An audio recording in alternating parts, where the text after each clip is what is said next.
మన ఆడుకుందాం రా అంటాడు. ఆడుకుందాం రా చూసారా పోస్టులో? ఆడుకుందాం రా అంటాడు. రోజు ఒక బ్యాటు ఈడొక బ్యాటు తెగాడేస్తున్నారండి. మనం చూశారు కబడ్డీ ఆడుతుంది రోజా. నేను టీవీలో చూశాను. ఎవరమ్మా అని చూశాను. రోజా ఎలాగాడుతుంది సార్? బలిసిన అడుగు పంది కబడ్డీ ఆడితే కూడదు. బలిసిన అడుగు పంది కబడ్డీ ఆడినట్టుంది. ఇదేంటండి నాకు అర్థం కాదు. దానికోసం 800 కోట్లు ఖర్చట. 800 కోట్లు ఖర్చట. మనకి ఇవ్వడానికి డబ్బుల్లో, కరెంటు బిల్లు కట్టడానికి డబ్బుల్లో వీడికి మాత్రం 800 కోట్లు బ్యాట్లు ఆటలాడతాడట. చూసారు సిద్ధం? చూసారు ఫాస్ట్లో రోడ్లు పెట్టాడు. దేనికి సిద్ధం? మంచి మాట చెప్పాడు. కరెక్ట్ అయిపోయాడండి. నేను జైలుకి పోవడానికి సిద్ధం అంటున్నాడు. సిద్ధం అంటే అది మీరు ఏదో అనుకుంటున్నారు. సిద్ధం మీరు ఏదో అనుకుంటున్నారు. నేను జైలుకి పోవడానికి సిద్ధం అంటున్నాడు. అది ప్రచారం చేసుకోవడానికి 100 కోట్లు ఖర్చు పెట్టండి. 100 కోట్లు. నా కొడుకు 6 కిలోమీటర్లు వెళ్ళాలంటే హెలికాప్టర్ కావాలి. జనాలు వెళ్ళాడు. ఇటువంటి సైకోగాన్ని, రాక్షసి నా కొడుకుల్ని రాజకీయ సమాధి చేయాలని చెప్పి మరొకసారి మీ అందరి మనస్ఫూర్తిగా కోరుకుంటూ, మరి ఈవేళ ఎంతో ఎండగా చూశాను నేను.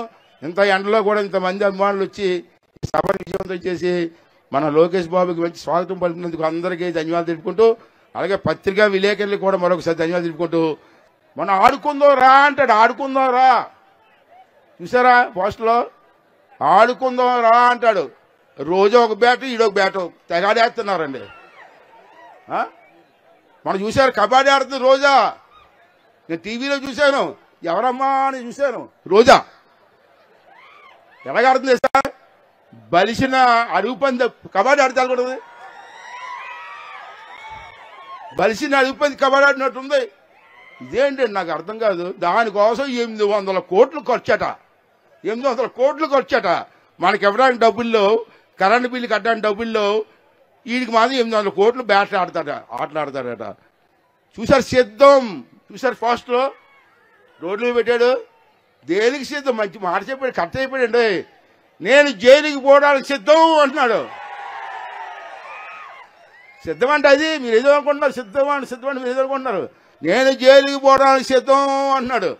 అది ప్రచారం చేసుకోవడానికి 100 కోట్లు ఖర్చు పెట్టండి. 100 కోట్లు. నా కొడుకు 6 కిలోమీటర్లు వెళ్ళాలంటే హెలికాప్టర్ కావాలి. జనాలు వెళ్ళాడు.